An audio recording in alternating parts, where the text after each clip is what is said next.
지금은 엘리야 때처럼 주 말씀이 선포되고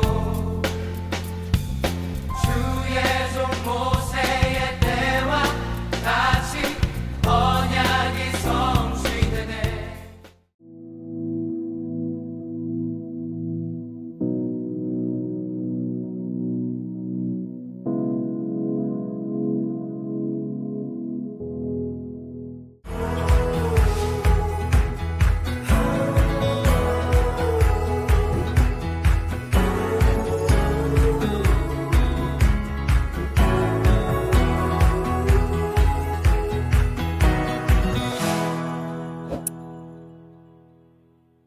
샬롬 샬롬. 주님의 말씀을 사랑하고 이스라엘 회복을 위해서 기도하시는 전 세계 브레드TV 시청자 여러분, 저는 오늘도 여러분들과 함께 토라 포션의 말씀을 나눌 한세사람 교회 강대희 목사입니다. 오늘 우리가 나눌 하나님의 말씀, 이 토라 포션의 제목은 미케츠라고 하는 말씀입니다. 이 미케츠는 이 창세기 41장 1절에 만 2년 후에 라고 하는, 그 후에 라고 하는 그러한 말로 번역된 그 말씀에서 이제 이번 주에 토라 포션의 제목을 가지고 왔습니다. 근데 미케츠라고 하는 것은 우리 이 브레드 TV에서 나온 이 토라 포션 이 책을 보면 영어 제목이 써져 있는데요. At the end of 라고 해서 그 끝에 라고 하는 그런 뜻을 이곳의 제목으로 이렇게 해석해 놓고 있습니다. 그래서 이 미케츠라고 하는 것은 뭐뭐한 후에, 우리도 이렇게 번역을 했습니다마는 어떤 시간의 극단적인 끝, 그러니까 그 마지막 지점 혹은 종말의 때, 이것을 이야기하고 있습니다. 여러분, 하나님의 시간은 뭐 때가 되면 그 시간이 되는 게 아니라 어떤 컵에 물이 채워지는 것과 같이 이렇게 그 차는 것입니다. 마가복음 1장 15절에 보면 예수님께서 이렇게 말씀하시죠. 때가 찼고 하나님의 나라가 가까이 왔으니 회개하고 복음을 믿으라, 이렇게 말씀을 하십니다. 그래서 때가 차는 것이 하나님의 시간이, 새로운 시간이 열리게 되는 일이라고 말씀을 하시죠. 그래서 만 2년 후에 이렇게 되는데 두 때가 찼다는 것입니다. 그리고 새로운 시간, 또 종말의 때가 열리게 됩니다. 이 두 때가 찼고 또 반 때를 양육받는 이야기가 요한계시록 12장 14절에 나오죠. 그래서 신부를 뜻하는 그 여자가 큰 독수리의 두 날개를 받아서 광야 자기 곳으로 날아가 거기서 그 뱀의 낯을 피하여 한 때와 두 때와 반 때를 양육받았다라고 되어 있습니다. 마지막 때라고 하는 것은 우리의 현재 시대에 반드시 열리게 됩니다. 이게 직선적인 시간관이 아니라 이 원을 그리면서 진행되는 이야기이기 때문에 그렇죠. 그리고 우리 세대에도 또 나의 개인적인 삶과 생애에도 이 마지막 때가 항상 있습니다. 저 멀리, 이 종말론이라고 하는 것이 저 멀리 일어날 일들, 그런데 내 생애에는 일어나지 않을 일들이라고 생각해서는 안 됩니다.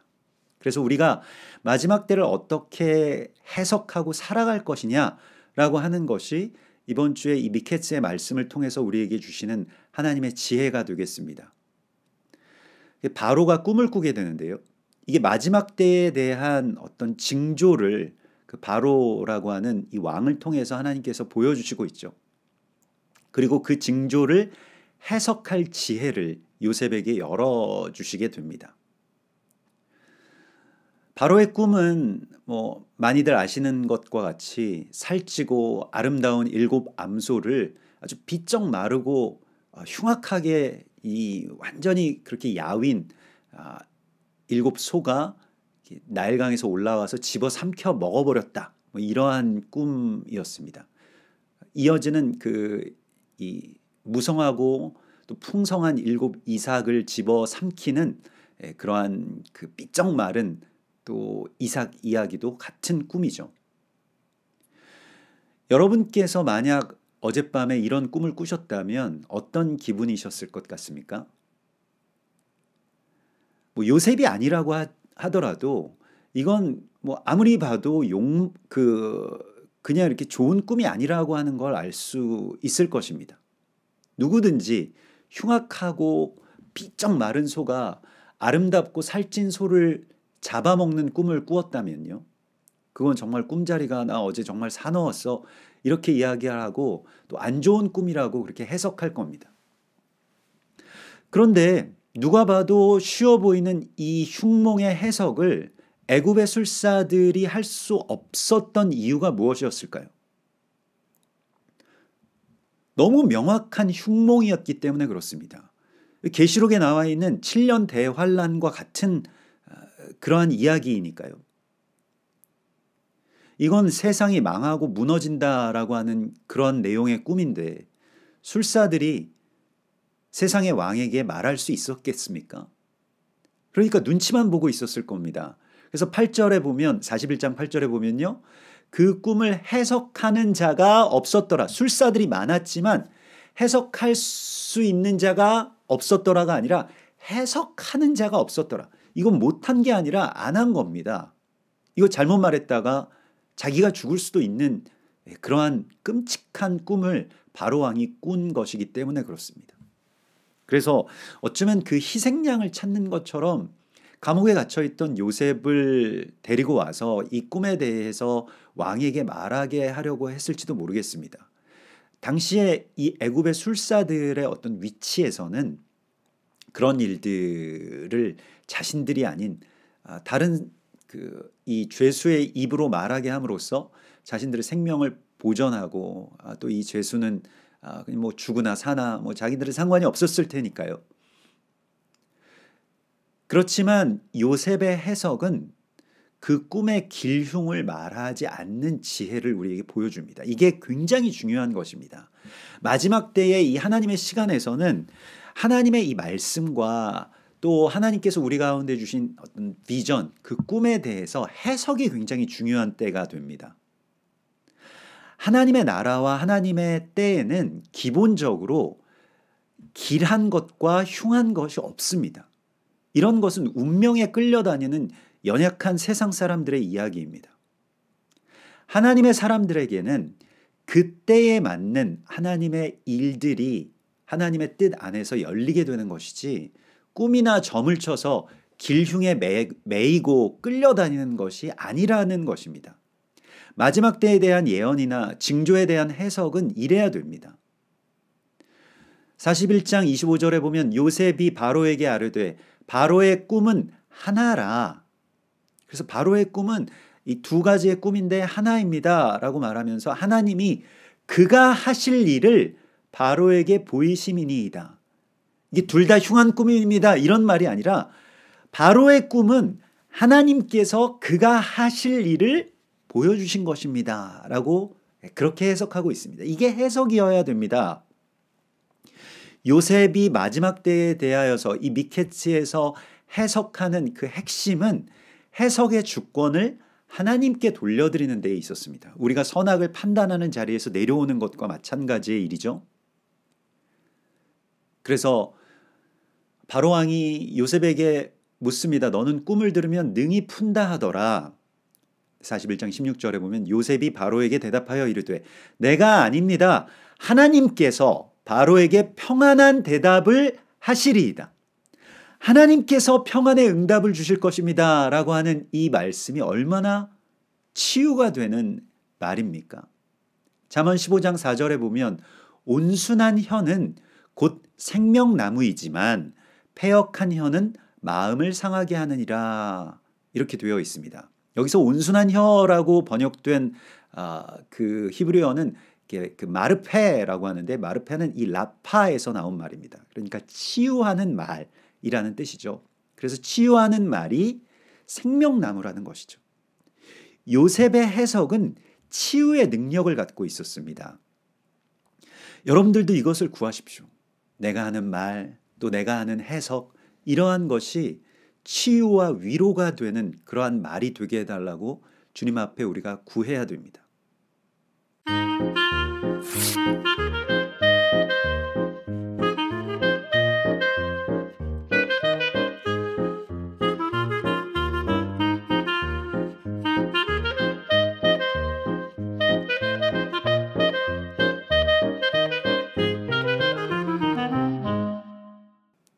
제가 예전에 자라오면서나 또 목회하면서 어머니에게 가끔씩 좀 안 좋은 일들, 또 힘든 일들, 또 고난에 관련된 그런 사건들, 이런 것들을 말씀드릴 때마다 어머니가 항상 저에게 말씀하셨던 것은 하나님께서 역사하시려고 그래, 이런 말씀을 해주셨어요. 어머니는 역시 권사님 아니랄까봐 그렇게 계속 그런 말씀을 하신다, 그랬지만 사실은 그 말씀을 듣고 싶은 거죠. 위로와 치유가 되는, 그리고 하나님께서 지금 일하고 계셔라고 하는 그 해석이 이 마지막 때에 이 세상 가운데, 또 세상에 두려워하는 바로왕과 같은 사람들에게 꼭 필요한 말이라고 하는 것을, 생명나무의 열매와 같다는 것을 성경은 우리에게 말씀하시고 있습니다. 얼마나 명확한 해석입니까? 하나님께서 그가 하실 일을 바로에게 보이실 것입니다 라고 하는 것이, 마지막 때를 두려움과 재앙으로 바라보자고 하는 해석은 절대로 성경적이지 않습니다. 마지막 때가 무엇입니까? 때가 차서 예수께서 오실 날이 가까웠다는 것 아니겠습니까? 그러면 우리가 두려워할 때가 아니라는 것입니다. 물론 세상에는 7년 대환란 같은 그러한 재앙과 또 심판의 시간들이 열리게 될 것이지만요, 우리도 같이 그 시간들을 견뎌야 되겠지만, 세상과 다른 점은 세상은 그냥 재앙일 뿐이지만 우리는 하나님의 일이 이루어지고 있는 것에 대한 소망이라는 것입니다. 같은 일인데도 불구하고 해석이 그 차이를 만들게 되는 것이죠. 이것은 재앙이 아니라 하나님이 이루시는 큰 일의 완성을 향해서 우리가 다 왔다는 것입니다. 미케츠, 종말, 이것은 다 하나님의 일이 이루어진다라고 하는 것에 대한 해석과 선포여야 함을 하나님은 우리에게 말씀을 하시고 있습니다. 잠언 25장 2절에 보면 이를 숨기는 것은 하나님의 영화요, 이를 살피는 것은 왕의 영환이라. 그러니까 해석의 주권, 해석의 권세를 또한 우리 가운데 주셨는데요, 그 뒤에 나오는 말씀이, 해석을 그러면 어떻게 하느냐? 잠언 25장 4절에 은에서 찌꺼기를 제하라, 그리하면 장색에 쓸만한 그릇이 나올 것이라고 말씀을 하시고 있습니다. 우리가 이 세상의 종말론에서 두려움이나 운명론 같은 것들을 지우게 되면 정말로 장색에 쓸만한 것, 그 빛나는 하나님의 시간을 만나게 됩니다. 개인적인 삶에도 또 교회나 또 교회사적으로도 빛나고 부흥하는 시간들이 있습니다. 7 암소가 아름다워지고 살찌는 것과 같은 그러한 번영과 부흥의 시간들이 있지만, 흉년의 때처럼 캄캄함이 만민을 가리고 또 그 빈약함과 빈곤함이, 가난함과 부족함이 그 부했던 시간들을 삼켜버리는 때도 옵니다. 그런데 그때가 중요한 것이죠.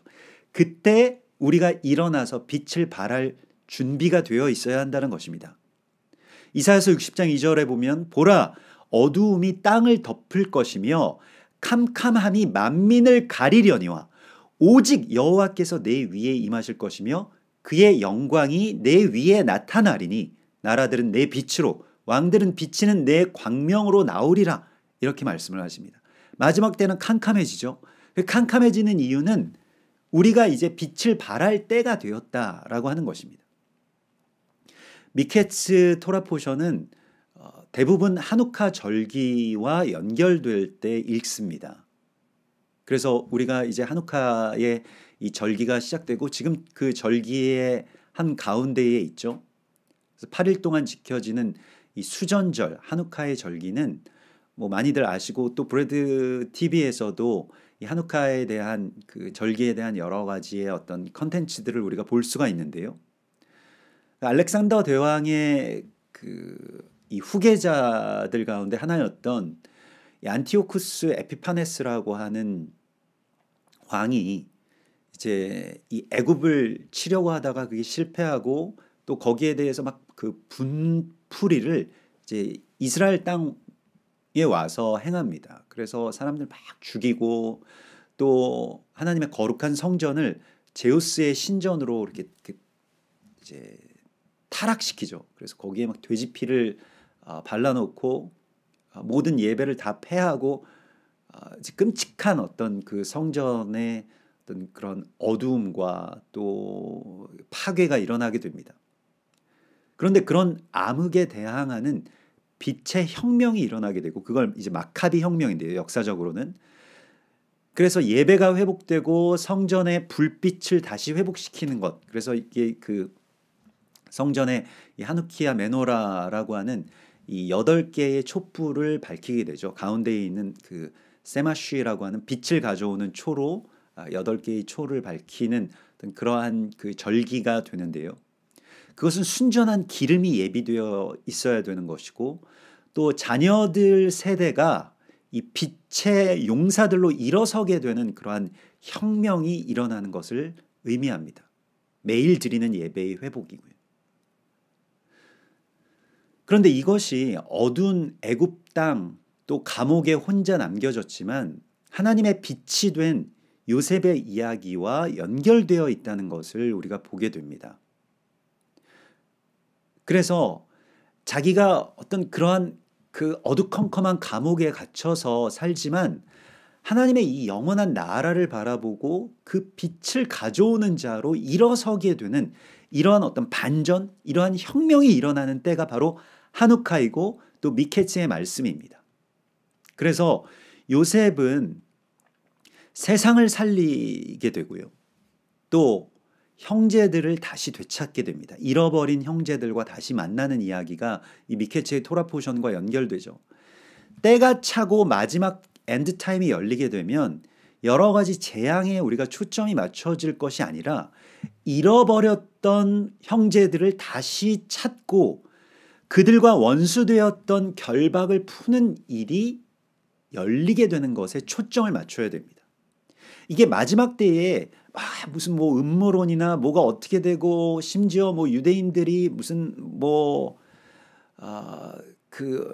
어떤 음모론의 어떤 그 배후가 되고 이런 이야기 말고요.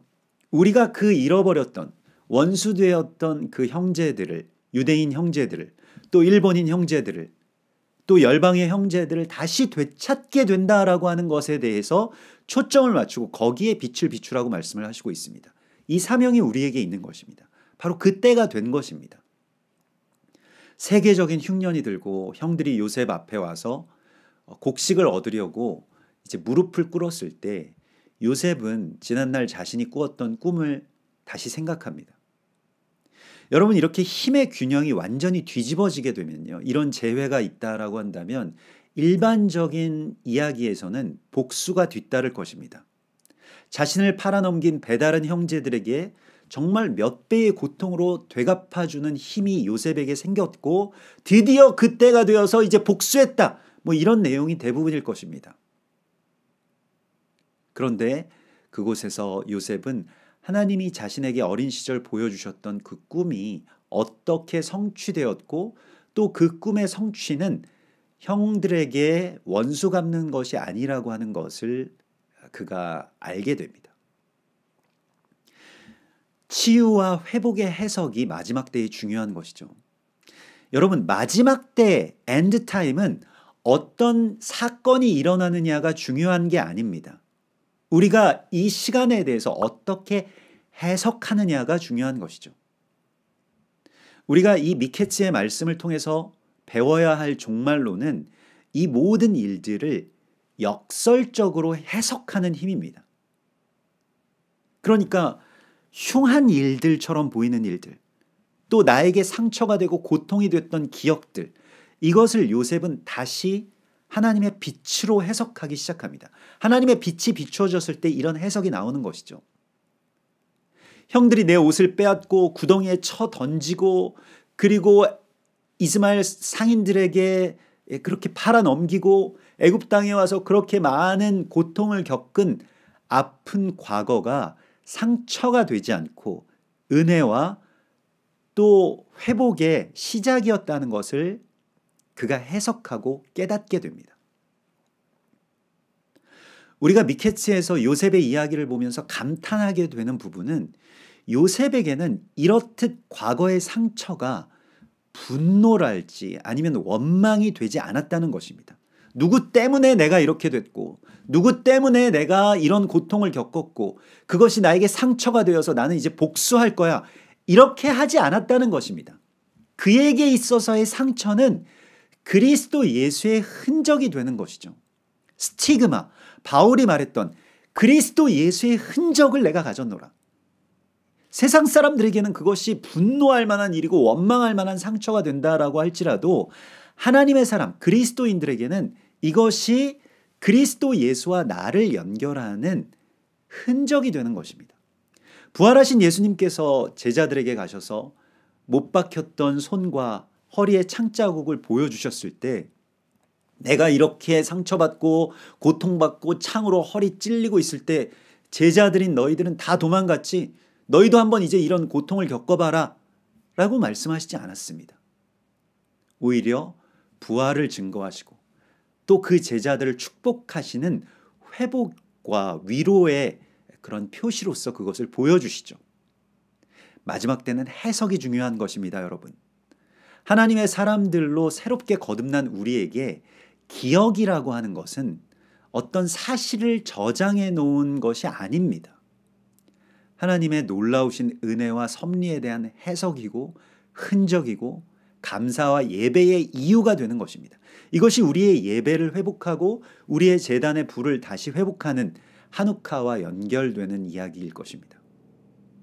여러분들께서 만일 요셉처럼 누군가에게 또 가까운 형제 같은 분들에게 큰 상처를 받으셨다면 그게 바로 그리스도 예수와 연결되는 예수와의 흔적인 것이라고 하나님께서 말씀을 하시고 있습니다. 이렇게 해석하십시오. 삶에 대해서 어떤 징조에 대해서 이건 정말 안 좋은 것이었어, 안 좋은 것일 거야 라고 해석하지 마십시오. 이 역설적인 종말론이 마지막 때를 하나님의 큰 은혜의 빛으로 밝혀서 바꾸는 것이 됩니다. 골로새서 3장 10절에 보면 너희는 새 사람을 입었으니 이는 자기를 창조하신 이의 형상을 따라 지식에까지 새롭게 하심을 입은 자니라. 이 골로새서 3장은요. 그래서 이방인들 헬라인이나 스구디안이나 다른 여러 야만인들이라고 불리워졌던 그 사람들에 대한 지식, 그 사람들에 대한 기억, 그 사람들에 대한 어떤 그러한 해석들을 바꾸라고 말씀을 하시죠. 우리에게도 다니엘 같은, 요셉 같은 해석의 혁명이 필요합니다. 대적은 자꾸 우리에게 원망하고 분노하는 해석을 강요할 것입니다. 이게 우리 안에 있는 제단과 예배를 패하는 일입니다. 매일 드리는 감사가 사라지게 됩니다. 그게 원망으로 바뀌게 되면 마지막 때는 곧바로 재앙의 때가 되어버립니다. 그러나 우리는 이것이 하나님의 일을 이루어가는 빛의 역사라고 하는 것으로 혁명을 일으켜야 됩니다. 어둠과 두려움을 이기는 빛의 해석으로 이 마지막 때를 밝히시는 빛의 용사들로 일어서시기를 주님의 이름으로 축복합니다.